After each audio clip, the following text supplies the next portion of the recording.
आदरणीय सदस्य श्री संदीपन भोमरे जी।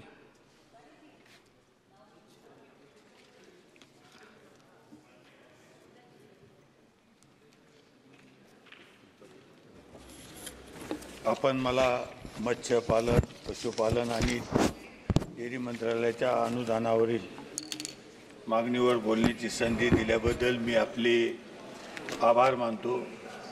आणि नुकताच केंद्र सरकारने अंतरिम संकल्प सादर केला।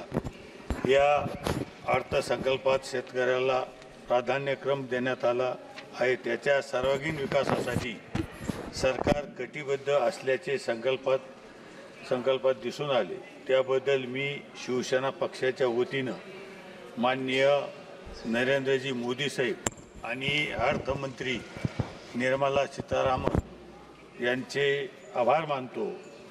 आणि माननीय अध्यक्ष महोदय, मराठवाड्यात 8 जिल्ह्यांचा समावेश आहे।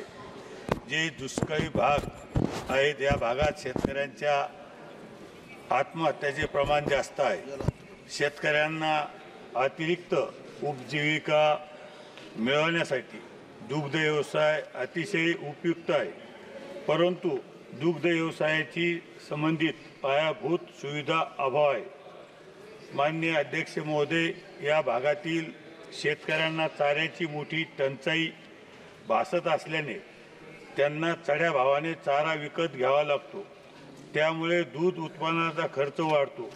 दुधाची किंमत कमी ठेवण्यासाठी शेतकऱ्यांना परवडणाऱ्या दरात चारा, बियाणे, दुभत्या जनावरांसाठी विमा संरक्षण इत्यादी उपलब्ध करून देणे अत्यंत गरजेचे झाले आहे। माननीय अध्यक्ष महोदय, मराठवाड्यातील 8 जिल्ह्यांमध्ये पशुखाद्य निर्मितीचे कारखाने नाहीत। मका, तेलबिया, गूळ मुबलक प्रमाणात उपलब्ध आहे। पशुखाद्य निर्मितीचे कारखाने सुरू करण्याची नितांत गरज आहे, जेणेकरून पशुखाद्य उत्पादन स्थानिक पातळीवर करता येईल आणि उत्पादन खर्चही कमी होईल। यासोबतच पशुखाद्यावरील खर्च कमी करण्यासाठी 50 मेट्रिक टन प्रतिदिन पशुखाद्य निर्मिती प्रकल्प शासन किंवा सहकारी संस्थेमार्फत उभारण्यासाठी शासन स्तरावर प्रयत्न व्हावे। माननीय अध्यक्ष महोदय, शेतकऱ्यांना दुभती जनावरे घेण्यासाठी निधीची मराठवाड्यासाठी स्वतंत्र तरतूद करावी। मी माननीय कृषी मंत्री श्री शिवराजसिंह चौहान साहेब यांना विनंती करतो की दुग्धोत्पादक शेतकऱ्याला दुभत्या जनावरांच्या खरेदीसाठी 100% अनुदान द्यावे, जेणेकरून दुग्ध उद्योगाला चालना मिळेल। अध्यक्ष महोदय, आज मराठवाड्यात वीर्य संकलन केंद्र व बैल संशोधन केंद्र उपलब्ध नाही। आणि अध्यक्ष महोदय, मराठवाड्यात दुधाचे उत्पादन मागणीपेक्षा जास्त, तर दुधाचे दर घसरतात आणि दुग्ध उत्पादकांना तोटा सहन करावा लागतो। मराठवाड्यात दूध भुकटी प्रकल्प नसल्यामुळे दुधाच्या वाहतुकीचा खर्च वाढतो। मराठवाड्याचे हित लक्षात घेऊन औरंगाबाद जिल्हा दूध संघाला 100% अनुदानावर प्रतिदिन 20 टन दूध पावडरचा कारखाना देण्यात यावा। माननीय सभापती महोदय, दुग्ध उत्पादन आणि प्रक्रिया खर्चामध्ये प्रामुख्याने वीज, वाहतूक खर्च यांचा समावेश होतो।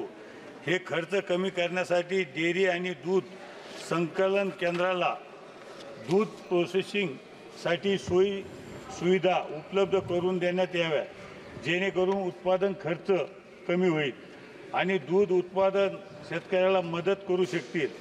दूध दर हा हमी भावाने शासन स्तरावर ठरवून दूध उत्पादनांना दिलासा द्यावा। दूध दर हा गाईचा किमान 50 रुपये असावा। माननीय अध्यक्ष महोदय, शुद्ध दुधाचे उत्पादन वाढवण्यासाठी आणि दुग्ध व्यवसाय तसेच दुग्धजन्य जनावरांचे संगोपन इत्यादीशी संबंधित रोजगार निर्माण करण्यासाठी मराठवाड्यात दुग्ध परीक्षण आणि संशोधन केंद्राची गरज आहे। मी माननीय कृषी मंत्री विभागाला विनंती करतो की संभाजीनगर जिल्ह्यात प्रशिक्षण व संशोधन केंद्र सुरू केल्यास मराठवाड्यातील 8 जिल्ह्याचा त्याचा फायदा होईल। अध्यक्ष महोदय, ग्रामीण भागामध्ये उत्पादकासाठी सुरू केलेल्या गोकुळ मिशन दुग्ध योजनेमध्ये 200 गायीसाठी ही योजना राबवली जायची. त्यामुळे फक्त मोठ्या शेतकऱ्यांना त्याचा फायदा व्हायचा. मी सरकारला विनंती करतो की गोकुळ मिशन योजनेमध्ये बदल करून 25 गायीसाठी सुद्धा ही योजना राबविण्यात यावी. त्यामुळे लहान शेतकऱ्यांना अध्यक्ष महोदय याचा फायदा निश्चित झाल्याशिवाय राहणार नाही. आणि अध्यक्ष महोदय की सगळ्यात महत्त्वाची एक मराठवाड्यात जो विषय की मराठवाड्यात सगळ्यात जास्त भेसळयुक्त दूध हे विकल्या जातं. तर माझी आपल्याला विनंती आहे की राष्ट्रीय पातळीवर हे जे भेसळयुक्त जे दूध विकल्या जातं तर त्याच्यावर राष्ट्रीय पातळीवर त्याच्यावर कारवाई केल्या जावे अशी मी आपल्याला विनंती करतो. आणि मला जे आपण बोलण्यासाठी संधी दिली त्याबद्दल मी आपले आभार व्यक्त करतो. धन्यवाद.